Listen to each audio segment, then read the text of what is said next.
म्हणायचे डीवायएसपी जर इथं असतील तर जरा विनंती आहे की आंदोलकांना तुमचे पोलीस काही तर रस्त्यावर थांबवत आहेत, तर त्यांना थांबवू नये. असं दडपशाही करून कुठलीही आवाज कुठला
दिलेला आहे, सुधीर गाडगे यांनी दिलेला आहे, सुरेश खाडे यांनी दिलेले आहे.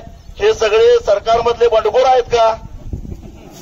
हे जर आंदोलन राजकीय असेल तर हे बंडखोर आहेत का? मग म्हणजे शिवसेना, एकनाथ शिंदे गट, राष्ट्रवादी अजित पवार गट आणि भारतीय जनता पक्ष देवेंद्र फडणवीस गट सगळ्यांनी या आमदारांनी या आंदोलनाला पाठिंबा दिलेला आहे.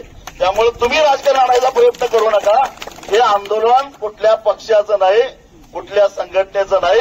हे आंदोलन महापूर आणि जमीन जाऊ नये, महापूर येऊ नये आणि जमीन जाऊ नये यासाठी केलेलं जनतेचं आंदोलन आहे, हे लक्षात ठेवा. तेव्हा माझी विनंती आहे पोलिसांना सुद्धा, इथं येण्यापासून कुणाला रोखू नका. आम्ही तुम्हाला निश्चितच सहकार्य करू.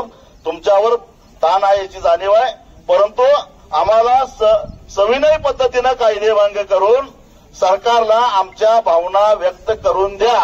कारण जर मुख्यमंत्र्यांनी मागच्या अधिवेशनामध्ये आम्ही गेलो आझाद मैदानावर, त्यावेळी जर म्हटलं नसतं की ह्याच्यापेक्षा जास्त समर्थनासाठी लोक येतील तर हे आम्हाला करावं लागलं नसतं.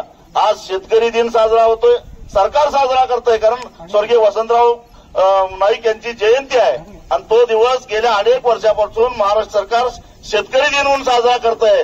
आणि शेतकरी दिना दिवशी शेतकरी जर का रस्त्यावर न्याय मागायला येत असेल तर हे सगळ्यात मोठं सरकारचं अपयश आहे, लक्षात ठेवा.